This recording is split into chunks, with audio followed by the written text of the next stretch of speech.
Assalamualaikum warahmatullahi wabarakatuh. Perkenalkan, saya Arina Larhati dari kelas 11 TKJ 2 SMKN Negeri 2 Purwakarta.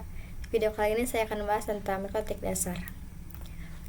Yang pertama, apa itu mikrotik? Mikrotik adalah perusahaan yang fokus menjual dan membuat alat atau perangkat jaringan seperti access point, wireless, router, dan sebagainya. Jadi mikrotik itu sebuah perusahaan yang menjual dan membuat alat perangkat jaringan. Ada mikrotik router OS. Sebelumnya mikrotik router ini ada dua jenis. Yang pertama ada router OS dan kedua ada router board. Sekarang kita akan bahas tentang router OS. Itu sistem operasi yang digunakan oleh perangkat mikrotik.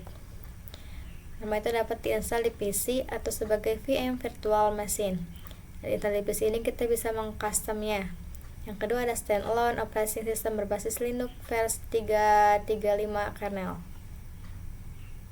Yang kedua, cara mengakses mikrotik. Untuk kita akses via keyboard dan koneksi ke PC. Itu menggunakan text based. Text based itu kayak komen-komen. Terus kita ada serial console, ada remote server telnet atau SSH, ada Winbox, FTP, API, QuickSet, dan Wi-Fi. Ada Mac telnet, lokal, dan mikrotik. Nah, yang terakhir ini itu koneksinya ke Android atau iOS, juga disebut sebagai Windows. Yang ketiga ini cara mengkoneksikan mikrotik ke internet. Yaitu di sini ada mikrotiknya, kita menggunakan wireless. Gimana supaya wireless ini terhubung ke internet? Nah, jadi di sini ada IP untuk mikrotiknya. Di sini ada klien ini kita menggunakan DHCP klien. Ini tuh cara menghubungkan dari klien ini ke mikrotik ini menggunakan kabelan. Yaitu menghubungkannya ke Ether 2 atau port. Nah, juga kalau kita misalnya punya modem, sebelumnya kan kita pakai wireless ke access point. Nah, kita kalau menggunakan modem pakai kabelan, itu entah itu ISP-nya IndiHome atau sebagainya, menggunakan kabelan. Pasti kabelan ini ada IP-nya. Nah, tinggal samakan sama IP yang mikrotik ini ke LAN supaya terkoneksi.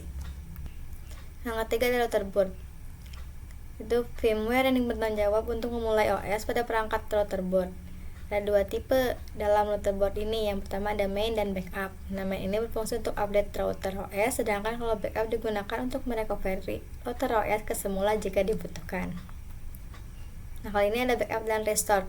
Di mikrotik terdapat dua jenis backup. Yang pertama ada binary file, yang kedua ada script file. Nah, di binary ini itu restoring config on same router, yaitu tipe routernya sama. Kalau router kita 941 berarti ke restoringnya 941. Kalau berbeda kita itu ke script file. Nah, di dua ini kan masih ada kelebihan dan kekurangannya. Nah, di binary file itu tidak dapat dibaca text editor, sedangkan kalau di script file itu berupa script dan dapat dibaca oleh text editor. Terus juga yang binary file ini dia mengkonfigurasi router. Konfigurasinya seperti IP address dan sebagainya. Sedangkan kalau di script file itu dapat membackup sebagian konfigurasi router, itu hanya sebagiannya, sedangkan kalau yang binary file itu membackup semua. Juga yang ketiga ini create return point, kembali seperti semula. Jadi kalau kita di binary file ini kita cukup klik restart, itu bakal kembali seperti semula. Sedangkan kalau di script file dapat digunakan untuk menambahkan config baru atau script baru pada mikrotik. Jadi dia itu tidak dapat kembali seperti semula, tapi dia itu digunakan untuk menambah config baru. Sekian penjelasan video kali ini dari saya. Mohon maaf bila ada kesalahan. Wassalamualaikum warahmatullahi wabarakatuh.